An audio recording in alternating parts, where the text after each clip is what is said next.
When someone's search history comes up with what is the lethal dose of fentanyl, luxury prisons, if life insurance will pay, if a death certificate is still pending, and can cops force you to do a lie detector test, you make yourself look guilty.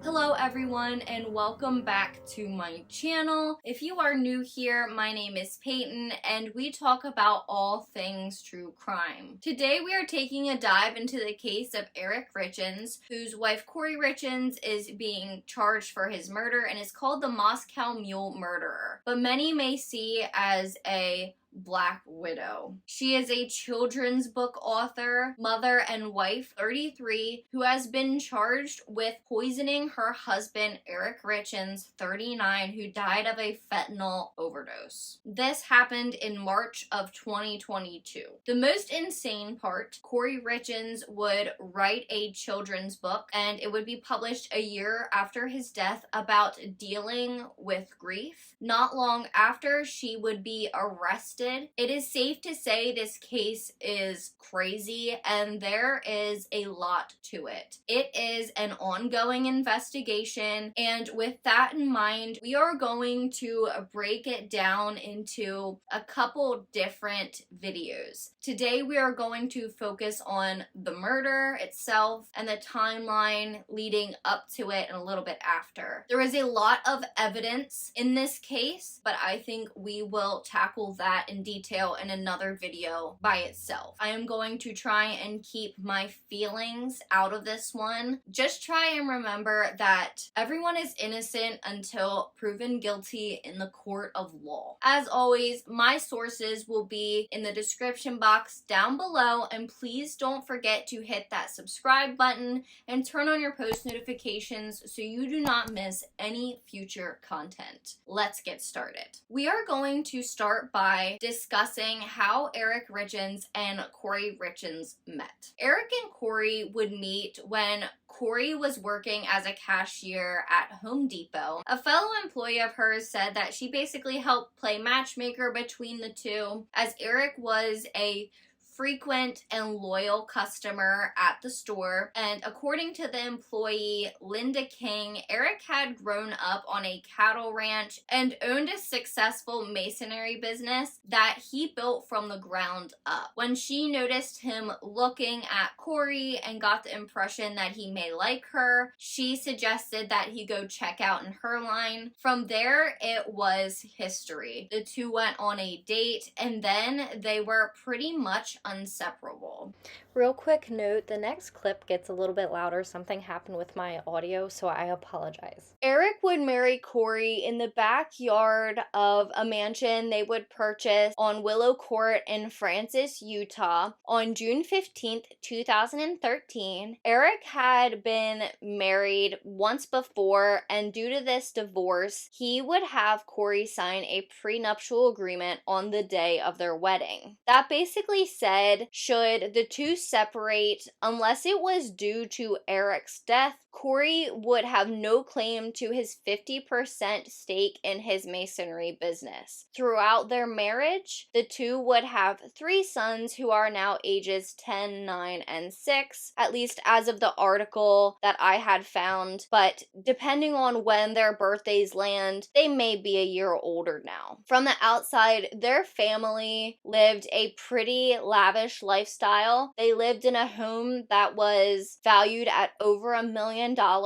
They went on trips abroad, and Eric pretty much owned every toy under the sun. These included things like 4-wheelers, side-by-sides, trucks, snowmobiles, you name it, and he most likely had it. it. From all accounts, Eric Richins was a wonderful person and father who was constantly coaching his boys to do their absolute best, and he always wanted everyone around him to give it their all. He was always willing to help others. Eric was a devoted member of the Church of Jesus Christ of Latter-day Saints, and per his obituary, Eric was, quote, never one that wanted recognition or accolades. He did most things anonymously and without recognitions. Now that we know some about Eric, let's get into the night of March 3rd, very early morning, March 4th of 2022. In the very early morning of March 4th, 2022, Kouri Richins would make a call to the police saying that she had found her husband unresponsive in their bedroom. Richins would tell investigators that she had brought her husband a Moscow Mule while Eric was in their bed in their Camas, Utah home, and then she would go to sleep with their one son in his room as he was having a nightmare. She said at this time her phone was charging in the bedroom. This would be important later. When Kouri Richins returned to the couple's bedroom at 3 a.m., she said that she found her husband, Eric Richins, 39, lying unresponsive and cold at the foot of their bed. Police would come, search the home, and they would pronounce Eric as dead. The autopsy following the incident would show that Eric Richins had died of a fentanyl overdose, but not just any overdose, one that was 5 times the lethal dose of fentanyl. Richins' behavior after her husband's death would make her look more and more suspicious to investigators. When they started looking into her text messages, search histories, and things she had done leading up to his death, as well as after, she really made cops turn and look at her. This includes throwing a party the day after her husband died, trying to pretty much immediately collect life insurance, a physical altercation with Eric Richins' sister when she caught Kouri trying to drill into a case that she was not supposed to have access to, and extensive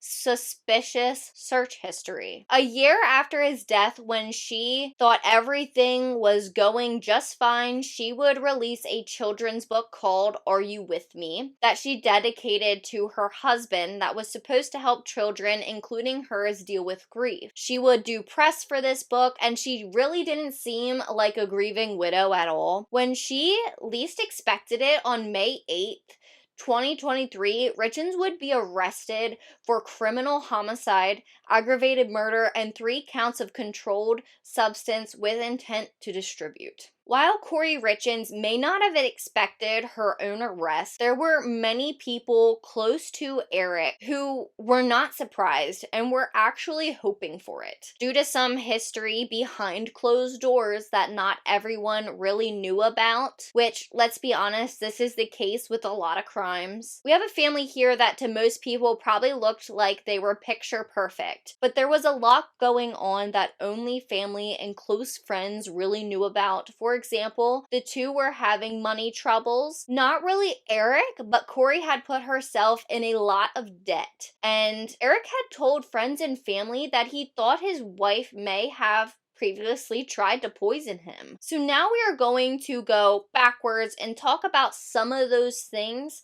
I'm going to give you a timeline of events before and after Eric's murder. Once we go through these events, you will really start to see why his wife, 33-year-old Kouri Richins, has been charged with his murder. I am going to try and keep this as simple as possible as to not confuse you. Hang in there with me, as it is a lot of information. A lot of it does come from a lawsuit Eric's sister Katie has against Kouri at this time, but we will get into that later, most likely another video. You will also be able to find this timeline and many of the articles I have linked down below. So to start the timeline, as I said previously, Eric and Kouri Richins married on June 15th, 2013, and this is when they would sign the prenup stating that Kouri was not to get anything from Eric's business unless Eric should die prior while the two are married. Then in 2015 to 2017, Kouri would purchase at least 4 life insurance policies on on Eric's life with aggregate death benefits. These would total $2 million.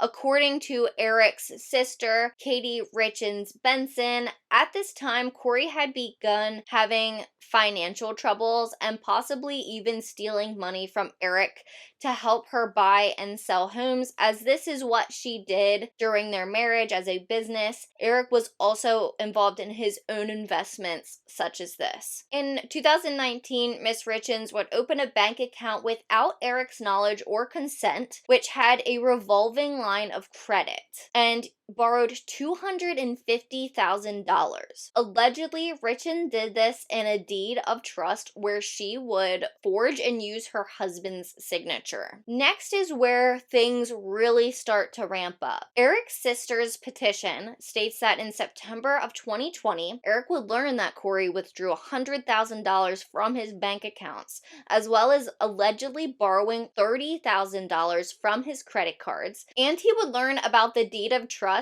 where his wife Kouri Richins had forged his signature. He had confronted her about this, but she had told him that she would pay it back, but of course she never did. With all of this happening, Eric would then go see a divorce attorney in October of 2020, as well as an estate planning lawyer. Here he would change everything to keep his wife Kouri from getting anything if something was to happen to him. He would not only change his will, but he would form the Eric Richins Living Trust and place his estate under the control of his sister, Kouri Richins Benson, for the primary benefit of the couple's 3 children. But he didn't stop here. He would transfer his partnership interest in his business to his trust and also designated his trust as the beneficiary of his $500,000 life insurance policy. However, Kouri Richins never knew this. In November 2020, he signed a will that included their 3 kids. Let me stop here for a second. I just want to say that you can clearly see how much of a loving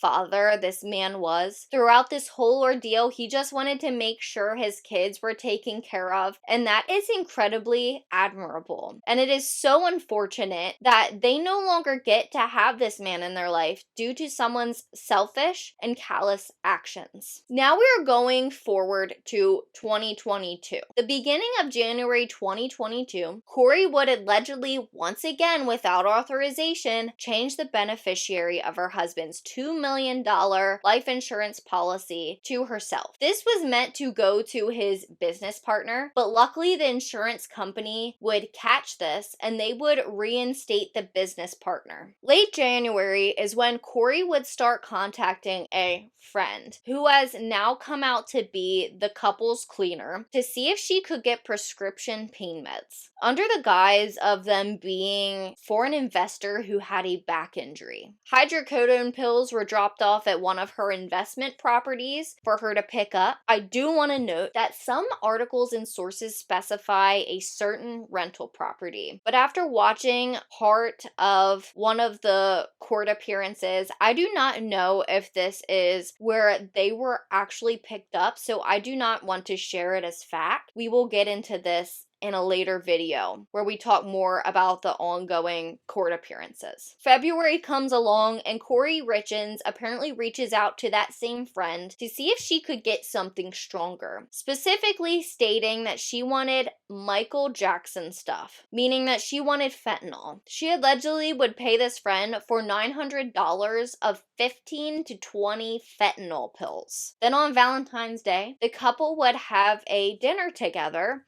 at their Kamas, Utah home. The charging documents state that Eric would tell a friend that after he consumed dinner, he became very ill. He felt like he was going to pass out and he broke out in hives. And this is when he would tell the friend that he thought his wife was trying to poison him. This is not the only time that this apparently happened. He had also called his family once when they were out of the country to say that he thought she had been trying to kill him. The end of February, on the 22nd 26th, Kouri would connect with her contact for $900 more of fentanyl. Here is where we come to the death of Eric Richins on the night of March 3rd, early morning March 4th, 2022. This is where we previously said that Eric's wife Kouri made him a Moscow Mule and brought it to him in bed. She stated that she did this to celebrate a closing on a multi-million-dollar home for her business. However, what is so strange about this is much evidence shows that Eric Richins was not excited about this closing. He actually was going to try and stop it. He did not think it was a good investment, as this home was known locally as being quite a money pit. So him celebrating this closing with his wife does not really make any sense. But after giving him the Moscow Mule and going to sleep with their son, she would say that she found him dead when she came back. We already know that an autopsy would come back as showing that he had 5 times the lethal dose of fentanyl in his system.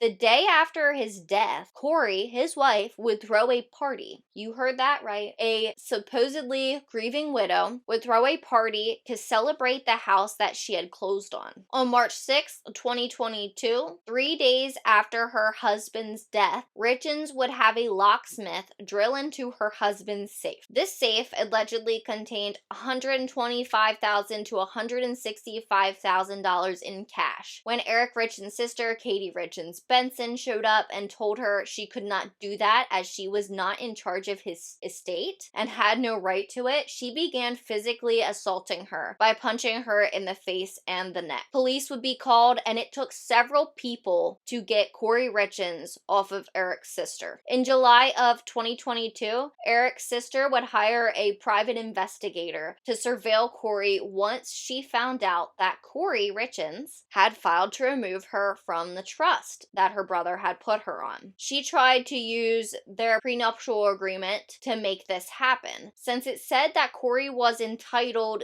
to assets if Eric died while still being married to her. On March 7th, 2023 is when Kouri Richins' book, Are You With Me, would be published, which she dedicated to her dead husband, saying, quote, "My amazing husband and father." In April of 2023, she would do an interview with KTVX-TV of Salt Lake City, where she would discuss the book and discuss her husband's very unexpected death. And then last, on May 8th, 2023, Kouri Richins would finally be arrested for the murder of her husband, Eric Richins, who was only 39 years old. I know that was a ton of information, so let's just take a moment and think through it all, maybe talk about it for a little, and then we'll be done for today, and we'll talk about the court appearances and evidence in future videos. Like I stated at the beginning of the video, I think it's very important to remind everybody that everyone is supposed to be innocent until proven guilty, even though in this case it's really hard to see it that way. There is a lot of very suspicious things that Kouri Richins has done before and after her husband's death. I've also been watching Court TV's videos of her court appearances, which are discussing more about the investigation and evidence that they have, as well as there was one about her bail. She was denied bail. I believe it was in June of 2023. The judge said that basically she's a dangerous person that shouldn't be trusted due to the mountain of evidence against her. And also at her bail hearing, Eric's sister, Katie, had gotten up and she spoke about her assault, how Kouri had assaulted her, about how Eric had been thinking about divorcing his wife, how much debt she was putting herself into, and all the money that she was stealing. There's a lot against this woman, and I, in fact, took a screenshot during, I think it was the one court appearance where they are talking about the evidence, and I don't know if it's just me. I'm gonna pop the picture up right here, but to me, it looks like she is smiling, and I don't even care if you disagree with what they're saying, you think it's so ridiculous.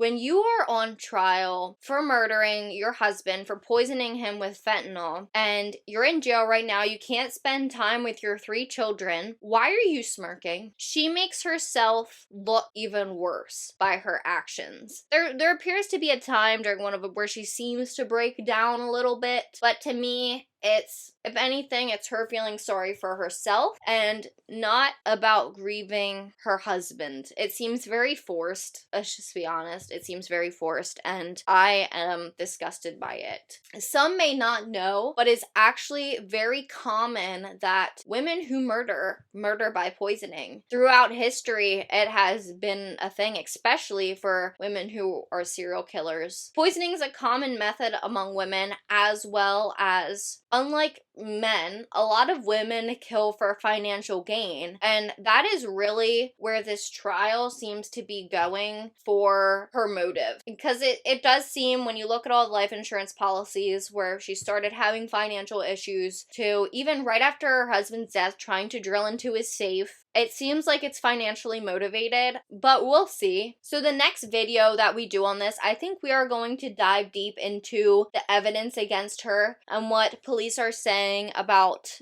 her friend, who is also being called CL, who she had bought the fentanyl pills from. We will talk about data when it comes to her phone. As I mentioned during the video, her saying that she placed her phone and left it on the charger while she left their bedroom, that comes in very important because digital evidence shows otherwise. We will talk about some of the crazy search history that this woman did. There is a lot still unfolding in this case. So that is all we are gonna discuss about Eric Richins' murder today. As I said, we're gonna do some other videos on it so that we can dive deeper into it. I didn't want to shove it all into one video. It can be a lot. It's a lot of information. And I also want to make sure I get it correct, so I don't want to rush anything. I am still diving into the videos of the court appearances, so I just want to make sure I have all my notes correct on that. If you have not done so already, please make sure to hit that red subscribe button down below and turn on your post notifications so that you do not miss the future content that relates to this video. And you can also send me case suggestions at my email, killerconceptsvlog@gmail.com, and follow me on social media. All my social media links will be down below as well. As I said, that's all I have for you today, so please remember that the world's most dangerous minds hide in the most unlikely places,